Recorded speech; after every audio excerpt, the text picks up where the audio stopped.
दो भाइयों का बंटवारा। बहुत समय पहले की बात है। एक गांव में दो भाई रहते थे, रामू और श्यामू। दोनों किसान थे।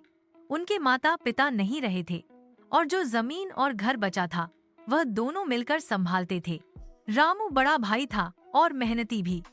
वह सुबह सुबह उठकर खेत में काम करता, बैल चलाता और फसल उगाता।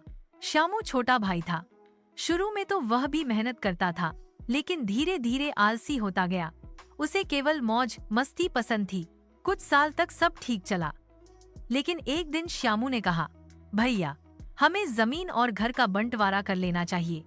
मैं अब अपना हिस्सा अलग चाहता हूँ। रामू को दुख तो हुआ, लेकिन उसने कहा, ठीक है भाई, जैसे तुम्हें ठीक लगे। दोनों भाइयों ने जमीन बराबर बराबर बांट ली। रामू मेहनत करता रहा, खेत में दिन रात पसीना बहाता। वहीं श्यामू लापरवाह हो गया। वह खेल कूद, जुए और शराब में समय बर्बाद करने लगा। फसल के समय रामू का खेत लहलहा उठा, जबकि श्यामू का खेत सूखा पड़ा रहा। श्यामू सोचने लगा, भैया ने शायद मुझे बंजर जमीन दे दी है। उसने गुस्से में गांव के लोगों से शिकायत करनी शुरू कर दी। गांव की पंचायत बैठी। सबने जमीन देखी। सबको साफ समझ आ गया कि रामू का खेत इसलिए हरा भरा है क्योंकि वह मेहनत करता है। पंचायत ने कहा, श्यामू, दोष जमीन का नहीं, तुम्हारी आलस का है। मेहनत के बिना कोई भी जमीन फल नहीं देती। श्यामू को अपनी गलती का एहसास हुआ।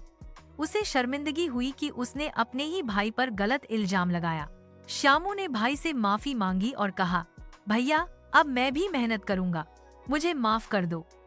रामू मुस्कुराया और बोला, भाई, मेहनत करने वाला कभी भूखा नहीं मरता। चलो, हम दोनों फिर से मिलकर काम करेंगे। इसके बाद दोनों भाई मिलकर खेती करने लगे।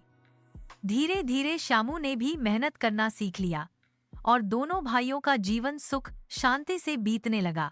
मेहनत का कोई विकल्प नहीं है। आलस इंसान को बर्बादी की ओर ले जाता है, जबकि मेहनत से जीवन हमेशा खुशहाल बनता है। आपका एक लाइक और सब्सक्राइब हमें नई कहानियां बनाने की हिम्मत देता है, तो चैनल को सब्सक्राइब करें।